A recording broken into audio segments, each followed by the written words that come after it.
today's show, we try to understand teenagers, zip around town, and help keep your eyes healthy. There is a lot to unpack just by simply examining someone's eye. And where an iconic artist found his inspiration. It was rumored that he actually was in Amsterdam and saw this beautiful wrapping paper. Plus, gay sex was more fun when straight people were uncomfortable with it. Billy Eichner is off the street and in the theater. You're both too old to be in the pool. But first, what you need to know when you buy water. It's your life, it's your list, and it starts right now.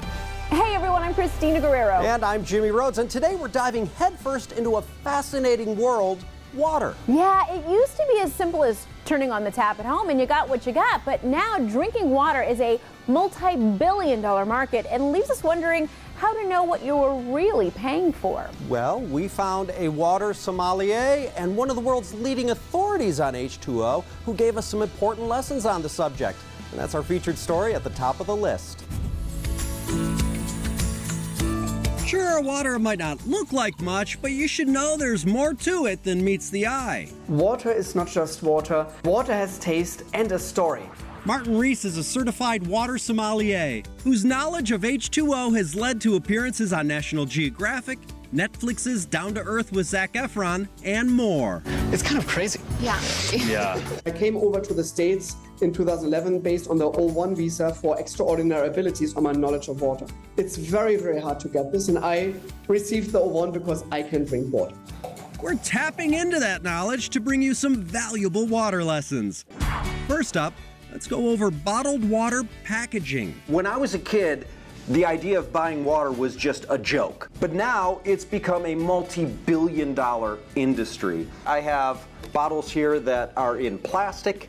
I have bottles here that are in clear glass. Now I have a bottle here that's in a can. We know the impact that single-use plastic has on the environment, so Martin is a fan of glass containers. I know it's heavy, I know it can break, but glass is the perfect vessel for water.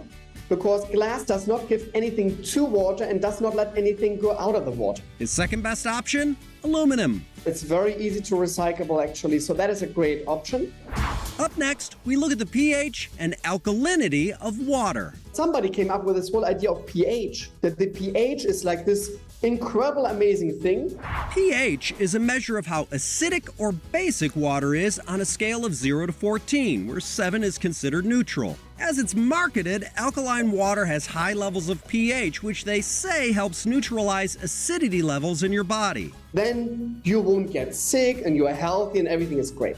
What is actually completely nonsense?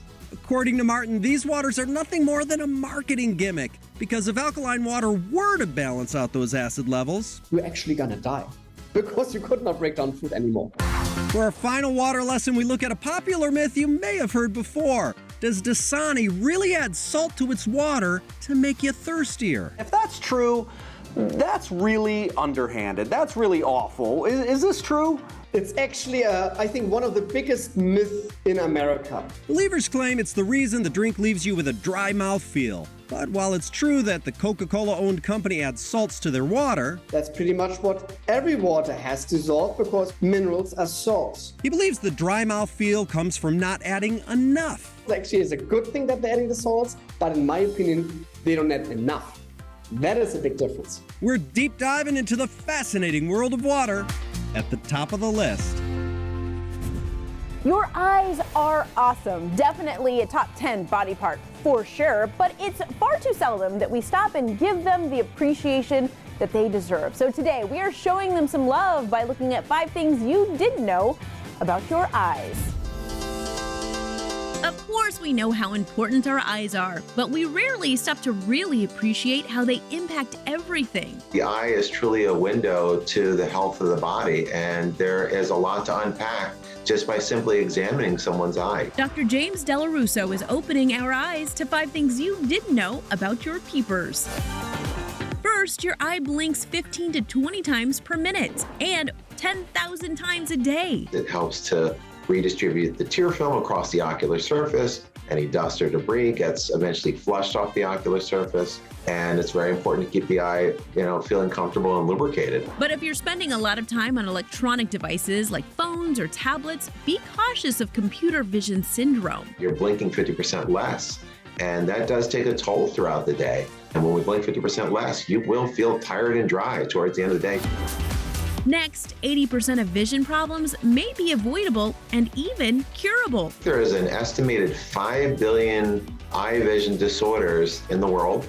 The majority being refractive errors, being very nearsighted or farsighted, that are simply addressed with glass correction. Dr. Delarusso says, luckily, eye care technology has made these diagnoses increasingly easy to treat. Cataracts is hands down a very treatable condition that has a tremendous impact on quality of vision. Moving along to what causes red eye. Red eye is what's called the red reflex. When we take a photograph with a flash, the flash basically gets bounced back from the retina, and so that light that's bouncing back is red in color.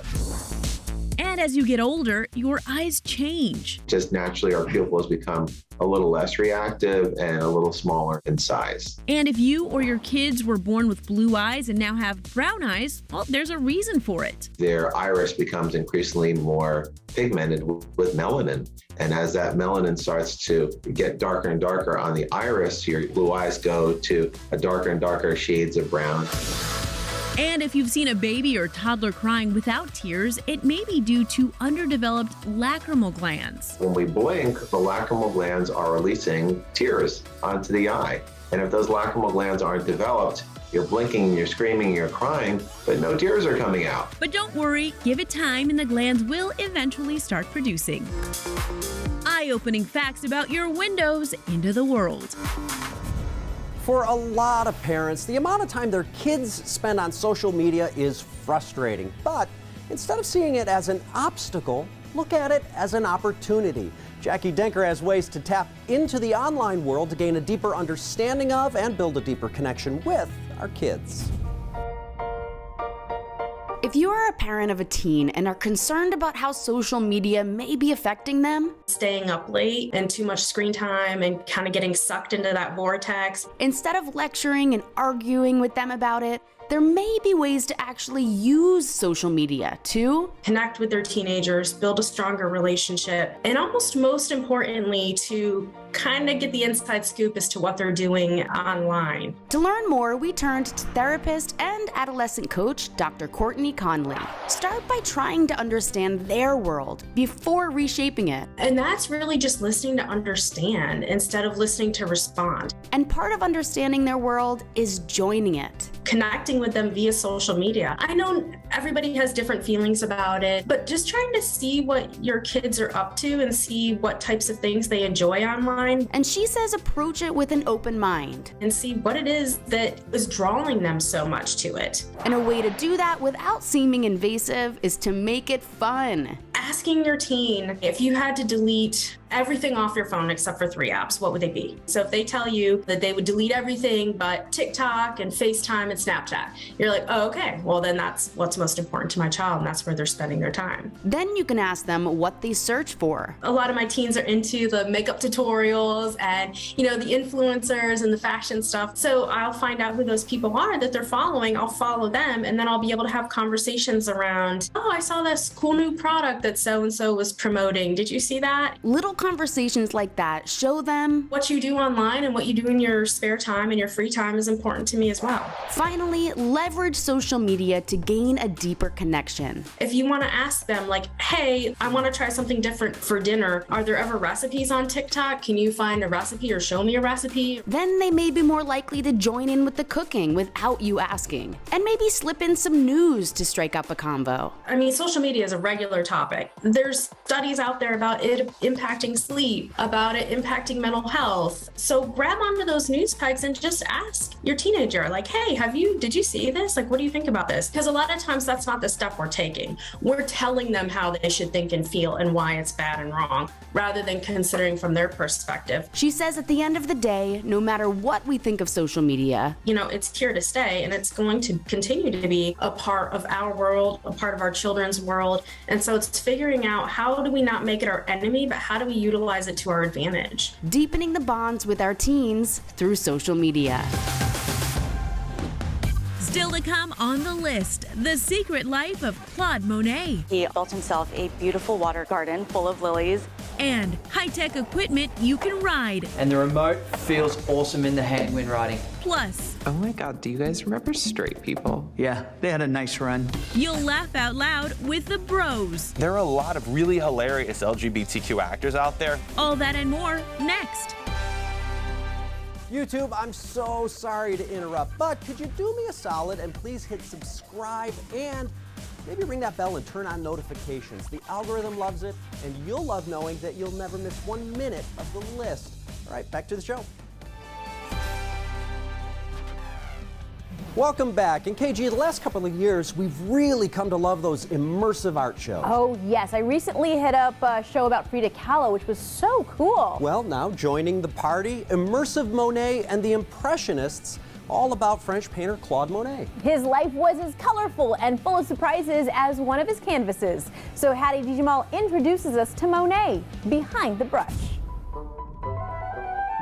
Claude Monet was more than a famous French painter. He was the leader of a movement that turned the late 19th century art world upside down with bright colors and radical style. The Impressionists were kind of the rock stars of their time, right? The style of painting with a fervent brushstroking, it seemed unfinished. Leisha Beresson, Vice President of Marketing for Impact Museums, shares some little-known facts about this modern master, starting with the fact that the Impressionist style of painting is named after one of Monet's earlier works. The Impressionist movement gets its namesake from Impression Sunrise.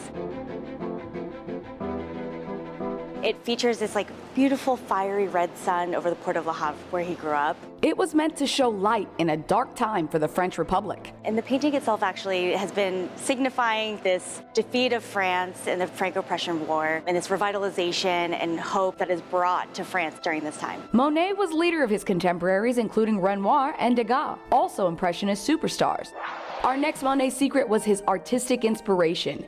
It came from the East in an unusual form of Japanese art he saw while on vacation. Claude Monet went to a trip in Amsterdam and saw this beautiful wrapping paper that was being used to package up gifts and goods, and it was this Japanese wrapping paper. Note the bright colors and unfinished brushstrokes, a look Monet brought back to Paris. He immediately purchased all of it and took it home with him, and he used that to inspire all of his great works from there. Our last fascinating secret Monet fact: he was quite the gardener, and like his paintings, he started out humble. From a small plot of land and germinating some bulbs and seeds and flowers, and growing into eventually him building a master greenhouse where he had 6 gardeners on staff. Later in life, he expanded his gardens, which you can still visit today in Giverny, just outside of Paris. Eventually, he also built himself a beautiful water garden full of lilies, inspired by his trips with Japan. You can check out Monet and the Impressionists touring major cities this fall. Check out immersivemonet.com for more information. Peeling back the layers of a modern art icon with Secret Monet.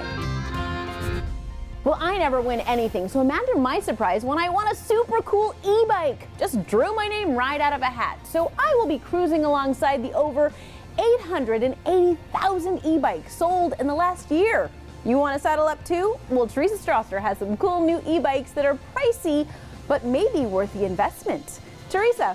Thank you. These new all-electric rideables are expensive, yes, but they might be worth it. Coming in at number 1, Apollo Ghost, a scooter that can go 37 miles on a single charge. To handle that extra power, we made the rims thicker and stronger. It has a spring system with an adjustable suspension to make your ride feel like a glide. So now, whether you're tackling the trails or cruising the city streets, you can feel more confident than ever before. It has LED lights on the front, rear, and along the deck, and it folds up so it's easier to carry around. Available now at apolloscooters.co. This one starts at around $1,900. At number 2, Stoke, an electric skateboard that goes up to 10 miles per charge and 22 miles per hour. The deck is made from 4-ply bamboo and 2-ply fiberglass and is 33 inches in length. The deck also has a surfboard-inspired rear kicktail, which allows the rider to pop off small curbs and lips that you may encounter on your daily ride. Accelerating and braking is all done through its handheld remote control that gives riders info like speed and remaining range. The connection is extremely quick and reliable, and the remote feels awesome in the hand when riding. And for the bold among us, its trucks and wheels are durable enough to do tricks at a skate park. I just wanna let you know when it's flying. This one will set you back around $1,000 at EvolveSkateboardsUSA.com.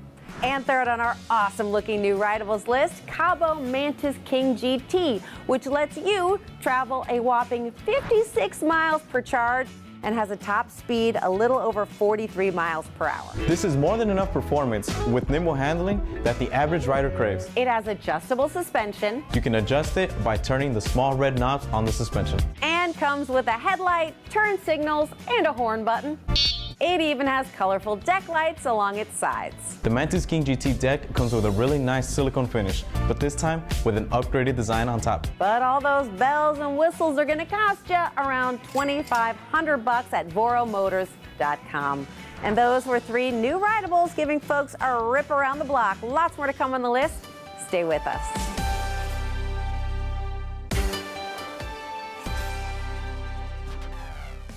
We're back, and on today's watch list, we are looking at a romantic comedy about 2 young singles looking for love. The twist, Bros is the first ever big studio rom-com where the folks falling in love are gay.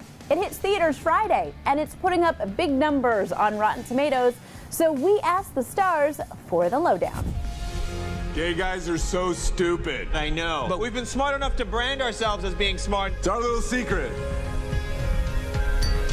Bros is the upcoming rom-com that tells some brutal truths about finding love. You met a guy? I don't think I'm his type. He's like gay Tom Brady. It premieres Friday, so we highlight some of the best of what it has to offer with the help of stars Billy Eichner and Luke McFarlane. This is a great rom-com. It is the first truly of its kind. The first thing people say when they leave Bros is, wow, that was really funny. But we've never gotten a movie like that being released in movie theaters about a gay couple. Eichner also executive produced and co-wrote the film with Nicholas Stoller, and it's making big screen history as the first gay rom-com by a major studio. GIF of Michael Scott dancing. Office GIF? This person isn't gay. Why is now the time, finally, to have a movie like this? Well, it's long overdue, you know? And it's a peek behind the curtain at a culture that you think you maybe know from seeing wacky gay characters on sitcoms, but you don't really know. Right. And at the forefront of this groundbreaking film is an entirely LGBTQ+ principal cast. Oh my God, do you guys remember Straight People? Yeah, they had a nice run. In Hollywood, a lot of the most high-profile LGBTQ roles literally have been played by famous straight actors. We're just taking this as an opportunity to say, hey, there are a lot of really hilarious LGBTQ actors out there who haven't gotten the same opportunity. Nicholas and Billy have been so genius in crafting such a dynamic cast and a diverse cast. We don't see that often. There are also gay terrorists. And there are bi terrorists. Okay, there are trans terrorists too. Caitlyn Jenner. In the end, everything comes together to make this comedy authentic and honest. It's very real and it's very unapologetic. This is who we are. This is our life. Those who don't understand gay love and 2 dudes, watch the movie. Maybe you'll have a better understanding of what that means and that it's actually a lot more like your life. I like to keep things chill. I can be chill. Just like a manly man. So, on the day-to-day, we're just living our lives and trying to be happy and, fall in love and navigate sex and dating apps and all the same stuff everyone else is doing. So it's nice to get an opportunity to show a story that is happy and fun and sexy and uplifting. And that's your look at the best of Bros on the watch list. Oh, Jimmy, the movie, laugh out loud funny, so sweet. I really enjoyed talking to them. They really may have bumped Meg Ryan and Billy Crystal as my fave rom-com couple. Wow, I think you may have just delivered a movie poster quote. I mean, Universal, feel free. That is Christina with a K. Well, coming up, we have a last on our list that's fit for a king or a queen. That's next.